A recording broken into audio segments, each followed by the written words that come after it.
ध्यान में बैठे हैं और आप पार कराने बैठे हैं तो आपका मन बीच में से कूद के कहेगा अरे भाई तूने सवाल तो पूछा ही नहीं, पूछ लेता तो अच्छा होता है। इसलिए कृष्ण ने कहा कि पहले ही अपना दिल हल्का कर लो, नहीं तो उस वक्त जबकि आपको परमात्मा के साम्राज्य में जाने का तब तक आपको ये ख्याल बना न रहे कि मैंने ये अभी तक सवाल ही नहीं पूछा। इसलिए कृष्ण ने कहा था कि सबको पूछ लेने दीजिए। पर कृष्ण जो थे वो मैं कहूंगी कि डिप्लोमेसी के अवतरण थे, क्योंकि हमारा जो ब्रेन है यही कृष्ण का द्योतक है। जो हमारा ब्रेन है ये कृष्ण का द्योतक है, क्योंकि विष्णु तत्व जब जाकर के ब्रेन में पहुंच जाता है उस वक्त उसे हम कहते हैं कि विराट स्वरूप हो गए। जब मनुष्य ब्रेन में पहुंच जाता है विराट स्वरूप हो जाता है। लेकिन कृष्ण को समझने के लिए भी पहले आत्मा का दर्शन होने चाहिए, क्योंकि तो वो तो बहुत होशियार आदमी है, उनको समझना मुश्किल है। एक चीज से ऐसे समझाऊंगी मैं, कृष्ण की आपने बात कही तो, कि एक बच्चा है बाहर बैठा हुआ अपनी गाड़ी हाँक रहा है और घोड़ा पीछे, तो बाप बाहर आकर के कहता अरे बेटे घोड़े को आगे कर ले। शुरू में ही उन्होंने कह दिया था अर्जुन से कि भाई घोड़ा आगे कर ले, पहले ज्ञान को प्राप्त कर, माने विद हो जाए, जो वेद में लिखा है विद हो जाए, माने आपके नसों में आत्मा का दर्शन हो जाए, स्थित प्रज्ञ हो जाओ, ये पहले ही कह दिया।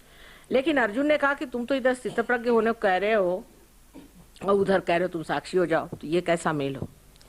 तो उन्होंने बाप की चाल चली। उन्होंने कहा अच्छा ठीक है, घोड़े को पीछे ही रख, कोई अर्जा नहीं, पर मारते रहे और चित्त रख घोड़े पर तो सब ठीक हो जाएगा।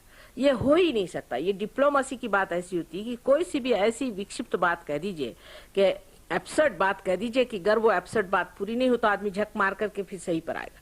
ये इनकी डिप्लोमेसी थी, क्योंकि हो ही नहीं सकता। जबकि उन्होंने कह दिया कि कोई सा भी कर्म करते रहो आप परमात्मा में छोड़ो, ये हो ही नहीं सकता। क्योंकि जब तक आप कर्म करते अहंकार बांधते जाएंगे आप, वो तो हो नहीं सकता। जब तक कुंडलिनी जागृत होकर के आप में आत्मा नहीं आएगी, जब आत्मा का प्रकाश आ जाता है तो इंसान कैसे बोलता है तीसरे पुरुष में, ये हो रहा है, ये जा रहा है, नहीं हो रहा है, ये बन रहा है। जैसे कुंडलिनी के लिए कहेंगे चढ़ रहा है, ये पार नहीं हो रहा है। अपना बेटा होगा तो भी कहेंगे माँ पार ही नहीं हो रहा, क्या करे। तृतीय पुरुष में आदमी बात करने लग जाता है, हट के उससे बात करता है, तो आप अकर्म में आ जाते। आपको लगता है, ये नहीं कहते कि मैं कर रहा हूं, मेरे से हो रहा है, वो कह रहा है ये हो रहा है, ये चल रहा है, बन रहा है। तीसरे पुरुष में जब बोलने लग जाता है इंसान, तब समझ लेना चाहिए कि आत्म साक्षात्कारी है। तब उसके अंदर कोई अहंकार जुटता नहीं, कोई कर्म उसके जुटते नहीं। ये उन्होंने एक पहले कही कि जो कुछ भी कर्म करना है परमात्मा पे छोड़िए, ये होता नहीं, ये सिर्फ तब होता है जिस वक्त आप आत्म साक्षात्कारी होते हैं। दूसरी बात उन्होंने भक्ति पे कहा है कि पत्रम पुष्पम फलम तोयम, जो भी तुम मुझे दे दो वो मैं ले लूंगा। लेकिन भक्ति पे एक शब्द पे उन्होंने सबको चलाया हुआ है, अनन्य भक्ति करिए। जब दूसरा नहीं होता, और दूसरा कब होगा, जबकि आत्मबोध हो जाए। जब तक आत्मबोध नहीं होता तब तक आप तो दूसरे ही, आपका कनेक्शन ही नहीं है, तो आप बात किससे कर रहे हैं। तो उन्होंने अनन्य शब्द पे भक्ति योग सारा बिठा दिया है, लेकिन लोग सोचते ही नहीं उसको कि अनन्य शब्द क्या है। लेक्चर पे लेक्चर मैंने सुने लोगों, मुझे हंसी आती थी कि कहाँ बह के चले जा रहे, पहले अनन्य कहा हुआ। इसी तरह से उन्होंने ज्ञान योग में कहा कि पहले ज्ञान को प्राप्त करो। ज्ञान का प्राप्त करना माने बुद्धि से प्राप्त करना नहीं है। कबीरदास जी ने कहा है पढ़ी पढ़ी पंडित मूर्ख भये। मेरे तो पहले समझ में नहीं आता था पढ़ के पंडित मूर्ख कैसे हो जाते होंगे। आप बहुत से मिलते हैं तो पता चलता है। तो ये जो बात उन्होंने कही थी वही बात है कि शब्द जाल, जिसको कि शंकराचार्य ने शब्द जालम कहा, शब्द जालम में फंसे हुए लोग हैं, शब्द में ही घूम रहे।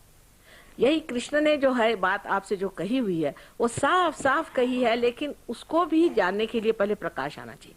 जब तक आपके अंदर आत्मा प्रकाश नहीं आया तब तक कृष्ण को जानना मुश्किल है, क्योंकि बीहड़ जीव है वो। उन्होंने सोचा सीधे उंगली घी निकलने वाला इंसान का टेढ़ी उंगली से ही निकलेगा, और बात सही है। जब लोग हार गए तभी तो ना आज मान रहे हैं कि सहयोग में मां प्राप्त हो, लेकिन कहा सब कुछ उन्होंने योग क्षेम वहाम्यम, योग को प्राप्त करो तब क्षेम। अब ये क्यों नहीं सोचते कि क्षेम योग क्यों नहीं कहा भगवान ने, पहले कहते क्षेम, क्योंकि अगर परमात्मा को याद करने से ही क्षेम होने वाला तो कहते अच्छा क्षेम दे दूंगा फिर योग देखो। यानी यहाँ तक कि उनके सुदामा का जो किस्सा है कि सुदामा को जाकर के कृष्ण को मिलना पड़ा और तब जाकर के उनकी भलाई हुई। लेकिन आप देखिए कृष्ण के नाम पर भीख मांगने वाले आपको बहुत से लोग मिले खड़े हैं जो कि स्वयं साक्षात लक्ष्मी के पति है, उनकी आराधना करते हुए वो भीख मांग रहे। और हमारे तो लंदन में ऑक्सफोर्ड स्ट्रीट में खड़े होकर के बोदियां बाजार से खरीद करके और इतने भद्दे ढंग से भीख मांगते कि लज्जा लगती। आप सोचे कि जो साक्षात धन्वंतरी हैं, जो साक्षात लक्ष्मी नारायण है, उनका नाम लेते हुए आप भीख मांग रहे हैं, ये कैसी बात है? जब आपके राजा ही स्वयं साक्षात लक्ष्मीपति हैं, आप भीख किस लिए मांग रहे हैं? इस तरह से हम बड़े गलत फहमी में पड़े, इतनी गलत फहमियां हमारे अंदर आ गई हैं और इसकी कोई परंपरागत कोई भी बात नहीं है। मतलब हमारे पास तो सब लिखा हुआ, हमें तो कोई, हम कह ही नहीं सकते कि भाई इस वजह से नहीं किया, उस वजह से नहीं किया, कोई एक्सक्यूज नहीं है, क्योंकि सब चीज लिखी हुई। लेकिन आंख खोल के पढ़िए, वेद भी जो विद मन ये कि आपके नसों पे जानना, पहले ही इसमें लिखा हुआ कि जब तक वेद पढ़ के आपके अंदर ये विदा नहीं होगा तब तक इसे न मानिएगा। मैं कहती हूँ कौन सी ऐसी किताब है जिसमें लिखा नहीं है कि आप आत्म साक्षात्कार को प्राप्त करिए? कहीं निहित है और कहीं खुलकर है, पर हर जगह लिखा हुआ। सो अब पूछिए सवाल। उपवास के बारे में आप कुछ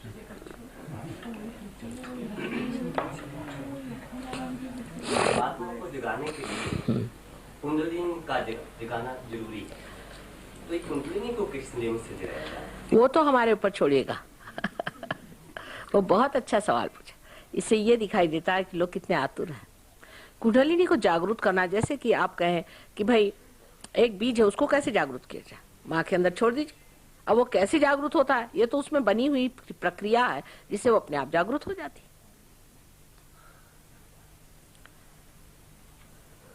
हठयोग द्वारा भी ये किया जा सकता है कुंडलिनी की जागृति? हठयोग शब्द जो है वो आजकल बहुत ही गलत रास्ते पे चला गया। हठयोग पहले, आप पतंजलि को तो कोई पढ़ता नहीं, अगर पतंजलि को पढ़े तो पता हो कि ये अष्टांग योग है।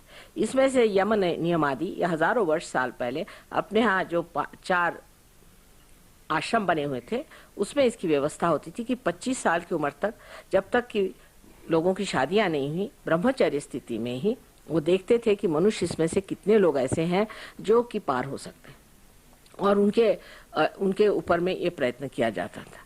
हमारे सहयोग में हम हठयोग को तो बहुत ज्यादा मानते हैं, क्योंकि इसकी जो आगे की चीजें हैं, ऋतंभरा प्रज्ञा आदि, ये सारी जो अष्टांग के जो 6 अंग हैं उनको बहुत ज्यादा मानते हैं। और पहले जो यम नियम आदि जो अंग है उसको भी हम मानते हैं, पर उसका एक साइंस है। ये नहीं कि आपके सारे की सारी या आप अपने हठयोग की क्रियाएं करें, ये बड़ा गलत नुकसान कर जाते हैं। जैसे कि पूरी दवा है कि अगर आपके पास पिटारी हो तो सारी दवाइयां आप खा लीजिए। अरे भाई, जो आपको बीमारी है वो खाइए, जो बीमारी नहीं वो आप क्यों खा रहे हैं? जैसे आपके पेट में शिकायत, आप सर का कुछ काम कर रहे हैं, फायदा क्या है? पेट तो खराब जाएगा, सर भी खराब जाएगा। दूसरी बात उसमें एक और है कि जब तक कुंडलिनी का जागरण नहीं होता, ये आप जान नहीं सकते आपके दोष क्या है। जब कुंडलिनी चलती है, समझ लीजिए अगर मोटर चली नहीं तो आप क्या जाने कि कहाँ जाकर कौन सा मोड़ है, पहले से आप कैसे ठीक कर सकते हैं?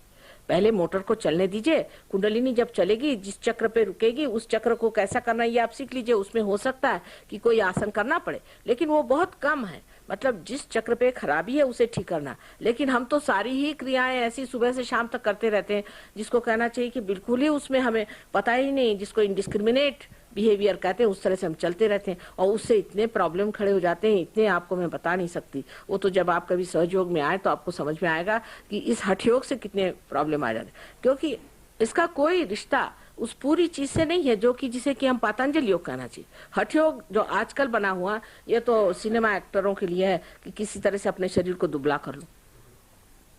इसका कोई जरूरत नहीं, सबको दुबले होने की जरूरत क्या, मेरी आज तक समझ में नहीं आया। हर एक आदमी दुबला बने हुए घूमे और शुष्क बने घूमे, इससे फायदा क्या? और हठयोग जो आजकल का करने से तो आदमी तो ज्यादातर घटस्फोट ले लेता है, अपनी बीवी को छोड़ छाड़ देता है, मैंने यही देखा। और बहुत क्रोधी हो जाता है जो हठयोग करता है, आदमी बड़ा क्रोधी होता है। अधिकतर मैंने देखे हैं जो बहुत ज्यादा हठयोग करते हैं वो इस कदर गुस्से वाले लोग हो जाते हैं कि बस कुछ में, क्योंकि हमारी सहयोग में 3 हमारी नाड़ियां मानी जाती है कि एक तो लेफ्ट साइड की नाड़ी जिसे हम कहते हैं ईड़ा, राइट की पिंगला और बीच की सुषुम्ना है। तो वो जो पिंगला नाड़ी पे उतर आते हैं वो तो बड़े पित्त प्रकृति के हो जाते हैं, और ये जो आजकल का हठयोग है ये आपको पिंगला नाड़ी पे ले जाता है, और वो राजसिक लोग हो जाते हैं जिनको यही नहीं समझ में आता अच्छा क्या और बुरा क्या। वो तो बड़े कड़क लोग होते हैं। हम शरीर मात्र तो नहीं है ना, हम तो आत्मा है। सब चीज काहे के लिए? आत्मा को पाने के लिए। हाँ बेटे कहिए। व्रत के बारे में आपने कहा बारे में साधक लोग तो ये मानते हैं कि ये साधना का एक अंग है। अब ये मानने वालों को मैं क्या करूं बेटे। अच्छा, साधक लोगों का कहना है। हाँ। मानते हैं नहीं मानते हैं उसके बारे में थोड़ा सा मैं आपसे बताती हूँ उसका विवेचन। अपनी सनातन धर्म में ये नहीं है, पूर्णमासी का ये कहीं नहीं है बेटे। आप लोग अपने मन से मान रहे हैं, ये तो पता नहीं कहाँ से विचार आए, कहीं लिखा नहीं। आप बैठ जाइए, मैं बता दूं आपको इसके कितने दुष्परिणाम होते हैं इसी मान्यता से। देखिए कि जब ईसा मसीह इस दुनिया में आए तो जू लोगों ने ये कहा कि हम ईसा मसीह को नहीं मानते। कहा क्यों? क्योंकि हम तो इसको मानते हैं कि मनुष्य को जब तक वो सफर नहीं करेगा उसको परमात्मा नहीं मिलेगा। अब ये उन्होंने मान्यता बना ली। न तो मोजेस ने ये नहीं कहा था, लेकिन मोजेस ने ये कहा था कि हम बड़े दुष्ट पापी लोग थे, तो उन्होंने इतने दुष्ट और इतने पापी थे कि उन्होंने कहा शरीयत जो बनाई हुई है मोजेस साहब ने बनाई, क्योंकि उनका इन दुष्टों के लिए तो ये जब तक इतनी भयंकर चीज न बनाई है, इतनी क्रूर चीज न बनाई है, ये ठीक होने वाले नहीं। और जब बहुत क्रूर चीज बना दी तो उसमें से जो निकल आएंगे वही बच जाएंगे, बाकी तो सब बेकार है। इसलिए उन्होंने शरीयत चीज बनाई। शरीयत बनाई मोजेस ने जूस के लिए, फॉलो उसको करते हैं मुसलमान, ये आप जानते हैं। अब दूसरी बात रही व्रत की, भी बात वही है कि हम लोगों को यह है कि हम व्रत करें किस लिए कि हम अपने शरीर को दुख दें। इन लोगों ने अपने शरीर को दुख देने पे विश्वास किया और उसको इतना ज्यादा मानते रहे कि ईसा मसीह को हम मानते नहीं, क्योंकि उसने कहा था मैंने अब तुम्हारे लिए सब सुख दुख भोग लिए और अब तुमको दुख भोगने की जरूरत नहीं। और वो बात सही है, हम आपको सहयोग में ये बात समझा देंगे कि किस तरह ईसा मसीह कौन सी जगह कौन से चक्र पे कार्य करते हैं और किस तरह से हमारे कर्मों को खींचते हैं। समझने की बात है, महाविष्णु का अवतरण है। हम लोग इसको अभी जानते नहीं, लेकिन जब आप जानिएगा तो आप आश्चर्य करेंगे कि ये सब आपस में रिश्तेदार है। मोहम्मद साहब और ये लोग सब आपस में रिश्तेदार हैं। इनमें हम लोगों में अभी समझ आई नहीं, इसलिए बहरहाल वो दूसरा विषय हुआ। पर जो आपने बात करी कि जूस ने ये शौक फरमाया कि हमें शारीरिक यातना होनी चाहिए, तो हिटलर साहब तैयार हो गए। उसी इच्छा के साकार स्वरूप श्री हिटलर तैयार हो गए और उन्होंने ऐसा उनको छला कि अब उन्होंने कान पकड़े, अब नहीं हमें कुछ सफरिंग चाहिए। यही हाल अपने देश में, हम जो व्रत करते हैं तो भूखमरी इस देश में रहेगी। आपको शौक है, फरमाइए। आप शौक फरमा रहे हैं, आप भूखमरिए। आपको शौक है, करिए। इसको मैं नहीं कहती, पर फिर लोग भूखे मर रहे हैं ये बात न कहना चाहिए। पहले आप व्रत छोड़िए, देखिए अपने देश में कभी भी नहीं इस तरह की हालत आएगी। एक आप समाज की बात छोड़िए, लेकिन मैं निसर्ग में बात करती हूँ। जिस जगह पेड़ नहीं होते वहां बरसात नहीं होती, सीधा हिसाब। जहां पेड़ होते हैं वहीं बरसात होती। जहां लोग खाने पीने में मौज में रहते हैं वहीं खाना पीना होएगा, और जहां लोग भूखे मरना चाहते हो भूखे मरिए। मैं तो आपको सीधी बात बेटे बता रही, जो निसर्ग की बात। निसर्ग भी जानता है। आपको निसर्ग का एक आश्चर्य बताओ, हमारे महाराष्ट्र में समुद्र के किनारे पे बहुत सारे पेड़ होते हैं, जिसे आप कहते हैं श्रीफल, माने नारियल के। अब वो नारियल के इतने ऊंचे ऊंचे पेड़ होते हैं, और नारियल आप जानते हैं कि कभी कभी 2-2 शेर 3-3 शेर का एक नारियल होता है, और लोग उसके नीचे खूब सोते हैं। तो हमने कहा कि भाई क्या बात, तुम लोग नीचे सोते? कहले माँ, कभी किसी के सर पे या बदन पे, शरीर पे, किसी जानवर के कभी भी आज तक नारियल नहीं पड़ा। अब आप सोच लीजिए, बाकायदा हमारे शाम के वक्त सब लोग बैठे रहते हैं, कभी नहीं पेड़ के दूसरी तरफ गिरेगा नहीं, तो गिरेगा नहीं जब तक कोई इंसान बैठा हुआ। ये सारे आश्चर्य हैं। तो क्यों हम चुनौती दें कि हम व्रत कर रहे हैं, तो कहे अच्छा चलो भूखे मरो। हम तो ऐसे बहुतों को जानते हैं कि जो जिंदगी भर व्रत करते रहे, बाद में उनके बच्चों ने उनको भूखा मारा। मैंने कहा परमानेंट व्रत करते रहो। हाँ, लेकिन अपने शरीर को जो उपयुक्त है वो चीज खाओ। ये तो नहीं मैं कहती कि आपको जो उपयुक्त नहीं, उसका भी एक साइंस है। फिर से हम बताते हैं कि जैसे किसी को लिवर है, उसको क्या चीज खानी चाहिए, वो तो देखना ही पड़ता है थोड़ा बहुत, वो दूसरी बात है। वो संयुक्त, वो ठीक है, युक्त जो चीज है वो करनी चाहिए। लेकिन जो चीज युक्त ही नहीं है, बेकारी में दिमागी जमाकर से आप एक धारणा करके अपने को मार डालना चाहते हैं, तो उसे हम क्या करें बताइए। हम तो समझा रहे हैं आपको कि खूब खाइए पीजिए, लेकिन उसका ये जानिए कि कौन सी चीज आपके शरीर को आवश्यक है। मौज में रहिए। परमात्मा ने सारी सृष्टि मौज में रहने के लिए बनाई, प्रसन्न रहना चाहिए, प्रसन्न।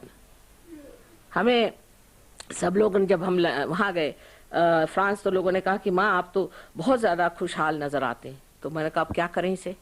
कहले नहीं, यहाँ तो लोग सोचते हैं कि जो आदमी खुशहाल है उसको तो दुनिया का कुछ पता ही नहीं, बड़ा इग्नोरेंट है। मैंने कहा अच्छा, तो यहाँ क्या सब बड़े मिजरेबल लोग रहते हैं। उन्होंने एक किताब आपने पढ़ी हुई ले मिजराबल, तो जब मैं वहां पहुंची तो मैंने कहा तुम लोग तो होने ही हुए ले मिजराबल, क्योंकि हर तीसरे या चौथे घर के बाद में आप कुत्ता एक देख लीजिए, 10वें घर के बाद एक गंदी औरत वहां खड़ी देख लीजिए। मैंने कहा और इस देश में और होगा क्या, जहां सारी गंदगी भरी पड़ी हुई है, जहां सारा अधर्म है, तो सब तो ले मिजराबल होंगे ही, लेकिन मैं तो इसमें नहीं पढ़ने वाली।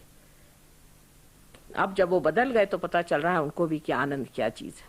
हमें आनंद को प्राप्त करना है कि दुख को प्राप्त करना, पहली बात। ये व्रत से बहुत लोग घबराते हैं कि व्रत नहीं छोड़ना चाहते। अरे भाई छोड़ दो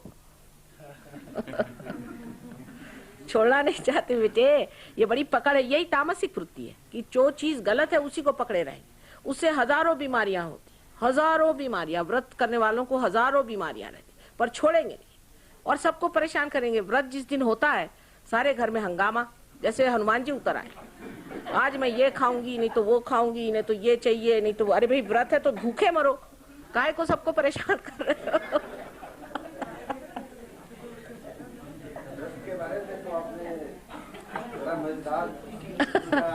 सब मजा ही मजा है और क्या रखा। दूसरा कि जैसे कि सतयुग है, द्वापर है, कलयुग है, और कलयुग में ऋषि लोगों ने लिखी है या किसी ने लिखी है, उसमें बताते हैं कि ऐसा ऐसा होगा, और उसके मुताबिक आजकल देखने को भी मिलता है और हो भी रहा है। हाँ ठीक है। तो क्या एक कलयुग का पीरियड कई लोग कहते हैं खत्म हो गया, खत्म हो गया है, खत्म हो गया, कई कहते नहीं हुआ है। नहीं देखिए आप बैठ जाए, मैं सतयुग की बात बता देती हूँ। बड़ी मजेदार बात है कि कलयुग की जो बात कही थी उस वक्त में हमें नल दमयंती आख्यान में बहुत सुंदर लिखा हुआ है कि नल और दमयंती को इस कली ने अलग कर दिया और बहुत उसने उसके बाद बहुत यातनाएं उनको उठानी पड़ी। तो एक दिन नल के हाथ कली लग गए, तो उन्होंने उनकी गर्दन दबोची, कहले आज तो तुम्हें मैं मार डालता हूँ। कली से कहा कि बस अब तुम तो कुछ भी कहो मैं तुमको मार डालूंगा। तो उनका भाई देखो तुम मेरी गर्दन छोड़ दो, एक बात पहले सुन लो, मैं अपना महात्म्य बताता हूँ, अगर मेरा महात्म्य तुम्हें अगर मान्य हो, मैं झूठ नहीं बोलता हूँ, मैं जो बताऊंगा वो अगर होने वाला हो और तुम्हें अगर मान्य हो तो तुम मुझे छोड़ देना। कहा अच्छा क्या तुम्हारा महात्म्य क्या हो सकता है, तुम तो बहुत सबको सताने वाले हो। तो उन्होंने कहा मेरा ये महात्म्य है कि जब मेरा युग आएगा, इस वक्त कलयुग आएगा, उस वक्त जो दरी कंदरों में और इन पहाड़ी गुफाओं में जो आत्माएं, जो बड़े बड़े लोग घूम रहे हैं, परमात्मा को खोज रहे हैं, वो सर्वसाधारण तरीके से घरों में रहेंगे और वो इस चीज को प्राप्त करेंगे जिसे आत्मबोध कहते हैं। इस बात को सुन करके उन्होंने कली को छोड़ दिया। ये बिल्कुल साफ उसमें लिखा हुआ है, वही कलयुग आया है। लेकिन आज से कोई 50-60 वर्ष पहले ही कलयुग जो है ये कृत युग हो गया। हमारे यहाँ जो विक्रम संवत चलता है उसमें इसकी चर्चा नहीं है, लेकिन जो शालिवाहन संवत है, जो शालिवाहन राजा ने चलाया हुआ था, मैं उसी शालिवाहन की वंशज हूँ। मतलब ऐसे राजपूत थे ये पहले, फिर जाके महाराष्ट्र में रहे बहुत हजारों वर्षों से। वही शालिवाहन ने जो चलाया हुआ है उसमें लिखा हुआ कि आजकल कृत युग है, इसे वो नहीं। कृत युग माने इसमें जो है आपकी जो चैतन्य है वो कृत कार्य करेगा, कृतार्थ होगा, वो उसकी क्रिया दिखाई देगी, और इसे कृत युग कहा है। और जब ये कृत युग अच्छे से घटित हो जाएगा उसके बाद आपका सत्य युग आएगा। इसका वर्णन जैसे कि योगी महाजन ने बताया है, ये किताब जिसका नाड़ी ग्रंथ जो कि भृगु मुनि ने लिखी है, उन्होंने भृगु संहिता और नाड़ी ग्रंथ 2 किताबें लिखी। नाड़ी ग्रंथ में ये सब बातें उन्होंने लिखी हुई हैं, और जब नाड़ी ग्रंथ में व्यवस्थित रूप से लिखा गया है कि ऐसा समय आएगा कि जिस वक्त में हर इंसान की कुंडलिनी सहज में जागृत होगी। इतना ही नहीं, उनकी सब बीमारियां ठीक होकर के अस्पताल आदि जो संस्थाएं वो कमजोर पड़ जाएंगी। डॉक्टरों को घबराने की कोई बात नहीं, अभी वो समय आने में टाइम है।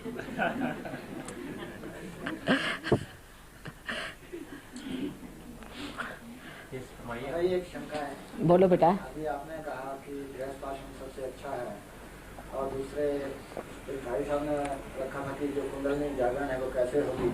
आपने कहा कि वो उसकी चिंता आप मत करें।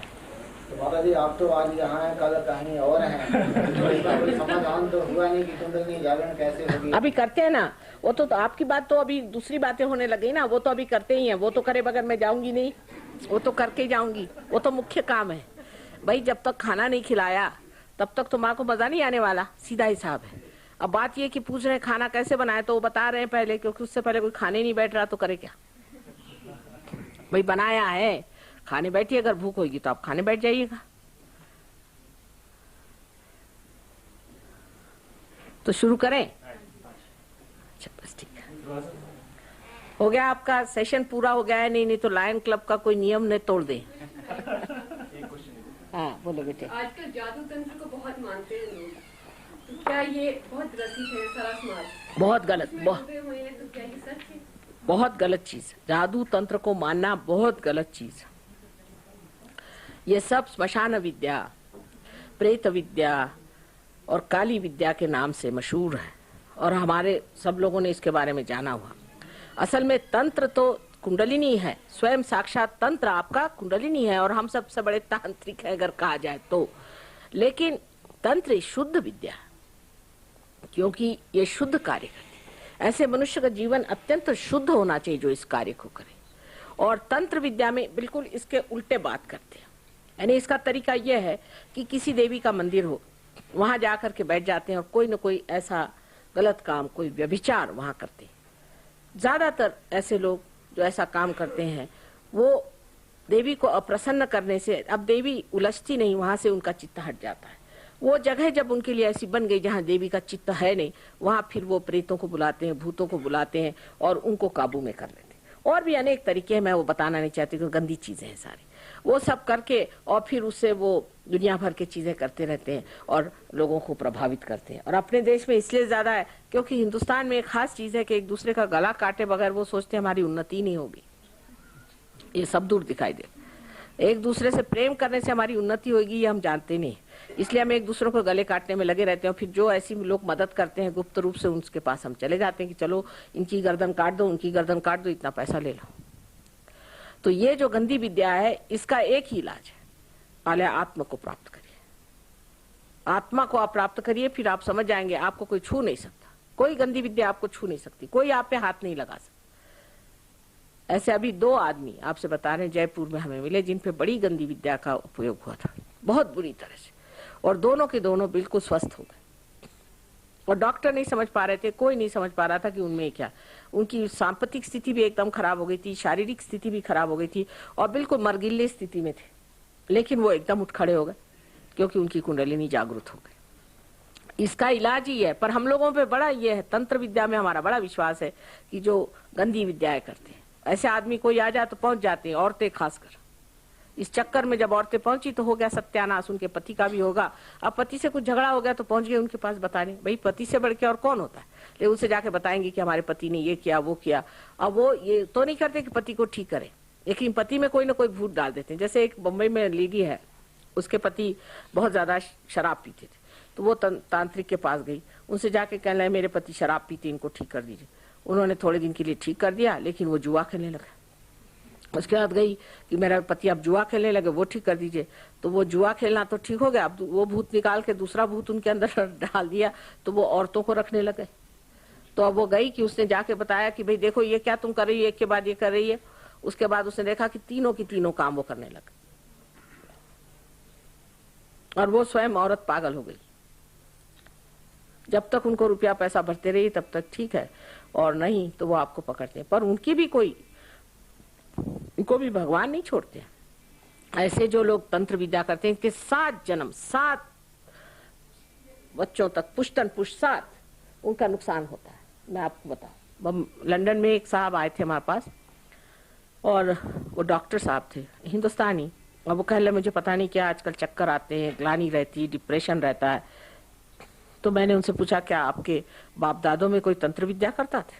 कह रहे हाँ हमारे यहाँ 2 पुश्त में हुई थी, लेकिन हमारे 5 पुश्त में ऐसा ही चल रहा। मैंने कहा ठीक है, अभी आपका बच्चा बच गया, नसीब समझ लीजिए। बाद में उनको मैंने ठीक किया तो उनको जूते मारने पड़े उन लोगों को जिन्होंने तंत्र विद्या की थी। जूता हमारे ऐसा मारते हैं, उनका नाम लिख करके जूता मारी, सिंबॉलिक। उससे उनकी स्थिति ठीक हुई, बड़ी बुरी हालत में थे। तो जो तंत्र विद्या करते हैं जानते नहीं, इनके पीछे एक बार अगर भगवान लग जाए तो ये इनका कहीं का ठौर नहीं रहेगा। और वो छोटी छोटी चीज जैसे आपका मन समझ लेंगे, आपके मन में क्या विचार है, इसमें क्या रखा हुआ है? ये तो सब भूत विद्या अपने यहाँ सबने जाना है। इसको भानुमति का पिटारा कहते थे, आप लोग के यहाँ पता नहीं, हिमाचल में इस शब्द को जानते हैं कि लोग जानते ही नहीं। आप भानुमति का पिटारा ये कहा जाता था इसको। लेकिन पहले के लोग बहुत समझदार थे, इस चीज में पड़ते नहीं थे। अब आजकल तो सभी इसमें, अब ये जितने जो गुरु लोग घूमते हैं ये सब यही हैं और क्या है। हमारे यहाँ इनको गुरु घंटाल कहते थे, गुरु नहीं कहते थे।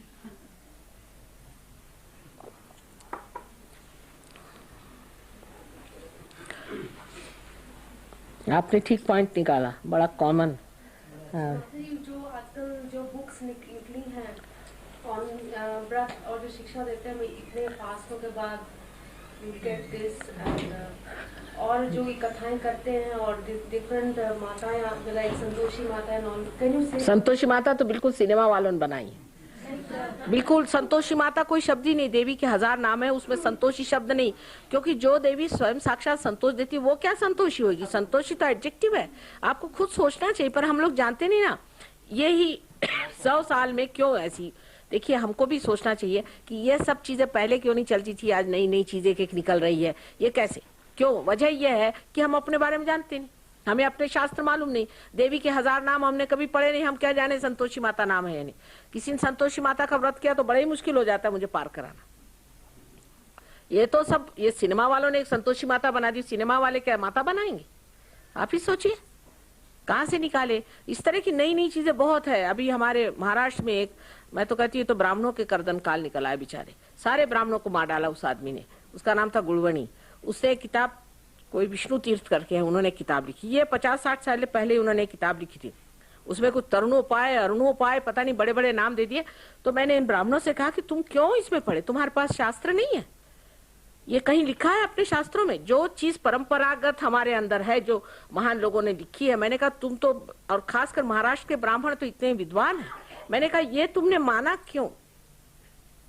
ये मानने की जरूरत क्या थी? ये कहाँ लिखा है, कौन से शास्त्र में लिखा है? लेकिन मान गए। आज कोई भी आता है, नियो सन्यासी कोई चलाया, कोई फलाना ढिकाना, ये सब नई नई चीजें निकालते, वो बड़ी अच्छी लगती है हमको। ये राजसिक स्वभाव होता है मनुष्य का, उसको रोज नई चीज चाहिए। अरे भाई, जो अपने यहाँ इतनी बड़ी चीज रखी है उसे देखिए। कहीं लिखा है, शंकराचार्य ने कहीं लिखा है कि कुंडलिनी से आपको तकलीफ होती, लेकिन अभी कुंडलिनी फाउंडेशन बनाए, बताइए 65 लाख रुपया उनको दिया गया। कुछ समझ में मेरे नहीं आता है कि जो कभी लिखा नहीं वो चीज क्यों मानते हैं आप लोग? कभी नहीं मानना चाहिए। हमारे यहाँ हजारों वर्षों से चीजें लिखी हुई हैं, हम तो मतलब ज्ञात लोग हैं, हमको क्या इस चीज में पढ़ा। मैं अंग्रेज समझ सकती हूँ, क्योंकि वो तो बेवकूफ ऐसे ही होते हैं और इस तरह से और बेवकूफ बनते हैं। वो तो राजसिक लोग होते हैं, उनको कोई नई चीज दे दीजिए। आजकल और नया निकाला है उन लोगों ने कि सर में लाल रंग लगाओ, नाक में सुइयां डालो, यहाँ पे पीने बांधो और घूमते रहते हैं बेवकूफ जैसे। उनसे पूछा कि ये सब क्या करते हो, तो कल इसमें क्या गलत हुआ? मैं कहा कुछ नहीं, नाक काट लीजिए, उसमें क्या गलत हुआ? उनको यही नहीं समझ में आता कि गलत और सही क्या। उनसे क्या सीखने का? जो हमारा धरोहर है, इतने सालों से जो शास्त्र हमारे अंदर है। और देखिए कि आश्चर्य मुझे लगता है, इतने विद्वान ब्राह्मण लोग, इतने विद्वान जो कि शास्त्र जानते हैं, उनको इस आदमी ने बिल्कुल पंगु कर दिया, सबको पैरालिसिस ना, दुनिया भर की बीमारी। और जब मैंने उनसे पूछा कि साहब ये कहाँ किस किताब में लिखा है, तरुणोपाय, अरुणोपाय और शक्तिपात, तो कहने किसी किताब में नहीं। तो मैंने कहा ये कहाँ से बीच में से पैदा हो गए 60 साल पहले? ये बात करें, सोचना चाहिए ना कि क्या हमारे शास्त्रों में लिखना होना चाहिए ना। और इतने विद्वान लोग, उन पे मुझे आश्चर्य हो। मैंने कहा कि तुम लोगों को इन्होंने मात किया, उनके चक्करों में नहीं आना चाहिए। नई कोई बात आए तो पूछना कि इसका शास्त्र में आधार बताओ, शास्त्राधार होना चाहिए। अभी उन्होंने कहा तंत्र के बारे में कि क्या तंत्र विद्या, क्या ये साधना है? ये साधना नहीं है। आपने भी कहा था ना कि किसी ने कुछ कर दिया था बॉम्बे में, वो आपके पास पहुंची। हाँ, वो करना क्या होता है, साधना नहीं होती बेटे। उसमें क्या करते हैं ये कि कुछ प्रेत विद्या है, उस विद्या से वो कुछ लोग काबू में कर लेते हैं। और ये जो प्रेत है इनके काबू में रहते हैं, उस काबू से ये लोग उनसे काम करवाते हैं। विद्या अविद्या है, अविद्या बिल्कुल है। हाँ हाँ, ये बात सही, मतलब हाँ ये हाँ फैक्चुअली ये है, फैक्चुअली ये यहाँ आप जो कह रहे ठीक बात। यहाँ पर किसी को तकलीफ हो जाती है, हाँ, आपके पास वो 2 आदमी बॉम्बे से चले के आ गए, आपने कुंडली द्वारा उसको ठीक कर दिया। उसका क्या रास्ता उनको ठीक करने का? जो 5 आदमी जो जिन दुकानदारों के पास घूमते हैं जाकर, ठीक है, आप ठीक है, मत्थे टेकते हैं, उनको जाके चढ़ावा देते हाँ, हैं, बस वो लोग उनको ठगते हैं, हाँ, उसका क्या रास्ता उनको बचाने का? रास्ता तो भाई कायदे में तो कुछ है नहीं अपने यहाँ, लेकिन परमात्मा के कायदे में है। वो ये है कि अब आप लोगों को ये वार्ता सब जगह पहुंचानी चाहिए, लोगों से बताना चाहिए कि गलत रास्ता है, नहीं करें, पेपरों में छापें, इस पर चर्चा करें, लोगों से बताएं कि ऐसी चीजें होती है। कोई भी आजकल प्रसार करना मुश्किल काम नहीं है, पर यह है कि इसका इलाज सिर्फ सहयोग है। अगर कोई आदमी इससे पीड़ित है तो सहयोग से वो ठीक हो सकता है। उसके लिए यहाँ पर आपके बड़ा अच्छा सेंटर है, इतना बड़ा हमारा यहाँ आश्रम है, तो आपके लिए तो कोई प्रॉब्लम नहीं। पर आप जो कह रहे हैं ठीक है कि इसकी व्यवस्था होनी चाहिए। देखा है, हजारों आदमी इस लाइन में लगे हुए हैं, वो पूरे काम करने में लगे हुए हैं। अब आपको बताएं कि हमारे बम्बई में एक आईजी पुलिस है, अब उनसे बढ़ के तो कोई बम्बई में है नहीं पुलिस वाला, उन पे असर आया। अच्छा, उनकी हालत खराब हुई तो मुझसे मिलने आए, तो मैंने कहा साहब, आईजी साहब, जब आप पे ये असर आया और आप ठगे गए तो आप इस पे कायदे कानून क्यों नहीं लगाते? कहने इसका कोई कायदा ही नहीं। तो मैंने कहा कि आप कुछ करिए, आप किताबों में लिखिए, आप पेपरों में लिखिए, आप अपना अनुभव लिखिए कि मेरे साथ ऐसी जाती हुई, मुझसे लोगों ने ऐसी तंत्र विद्या की, मुझे ऐसा नुकसान पहुंचाया। आप क्यों नहीं कोशिश करते? आप करिए। कहने मेरा कोई विश्वास करेगा? मैंने कहा लिखो तो सही, पेपर वालों से जाके बताओ कि देखो मेरे साथ ऐसा हुआ था और ये मेरी हालत हुई थी और मुझे ह्यूस्टन तक जाना पड़ा, ये उस आदमी ने मुझसे ऐसा किया। कहले वो उसका संबंध उससे रिलेशनशिप नहीं लगा। मैंने कहा आप कह के तो देखो, 4 बातें करो, पैम्फलेट्स पे रखो, किताबें। अब हमने किताबें छापी हैं, हम लोग ही छाप रहे हैं। मैं ही एक अकेली हूँ जो 1970 में, आप देखिए, अब काबसी जहांगीर हॉल जो कि बम्बई का सबसे बड़ा हॉल है, वहां पर खुले आम मैंने इस पर चर्चा की। इतना ही नहीं, इन राक्षसों के भी नाम बताए कि कौन से राक्षसों ने जन्म लिया, उनके क्या क्या नाम है। लेकिन उनकी किसी की हिम्मत नहीं हुई कि मेरे पर कुछ लिखे या मेरे और दौड़े।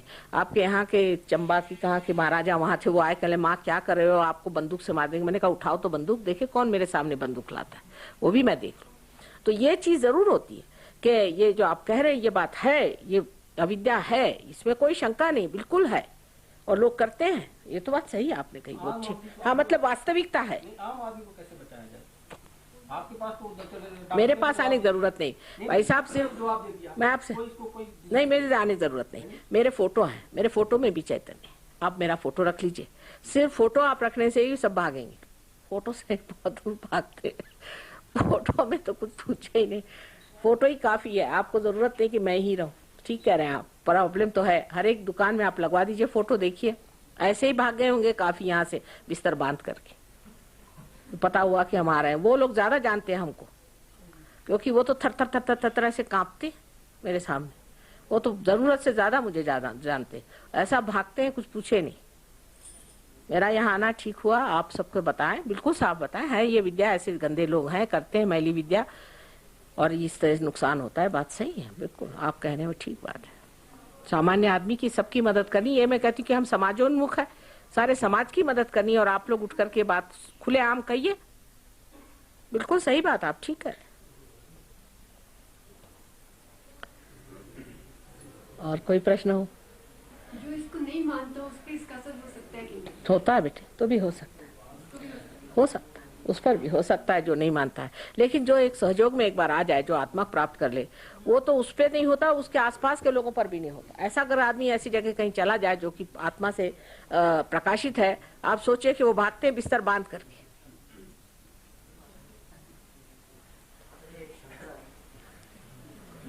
कहिए। कहा गया था कि सुना है कि 20वीं शताब्दी के अंत तक संसार का विनाश होना है। ये तो आपके ऊपर है।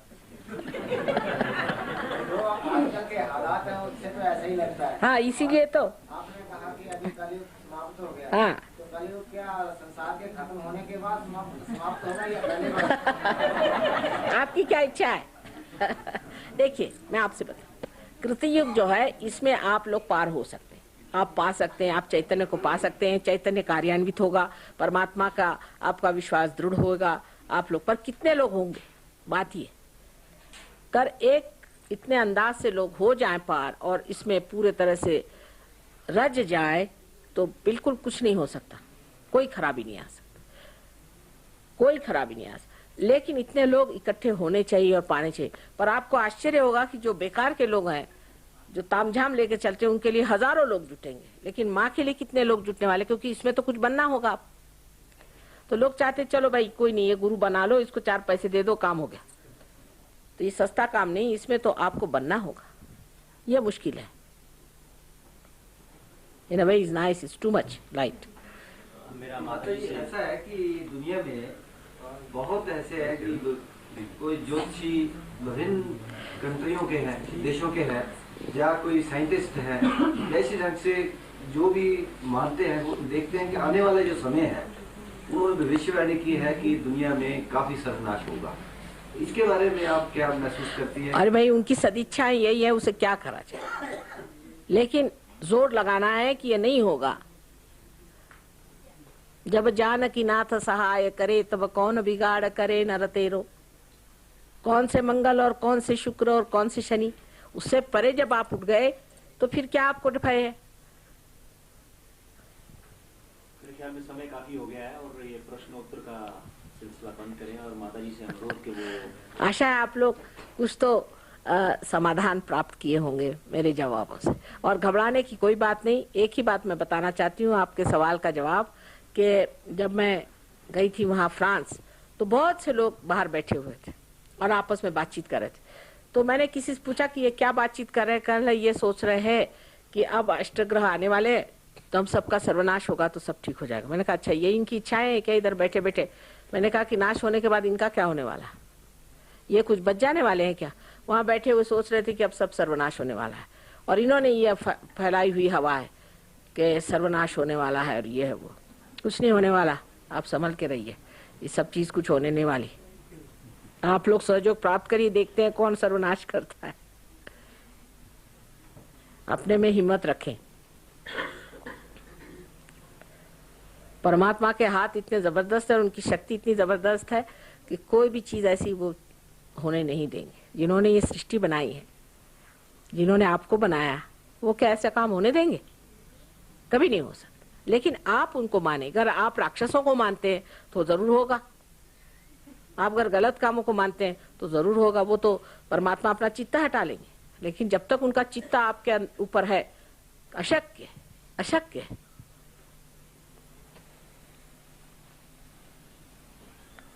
और यहाँ इतने आराम से आप बैठे हुए हैं, काय को इसकी सोच रहे हैं?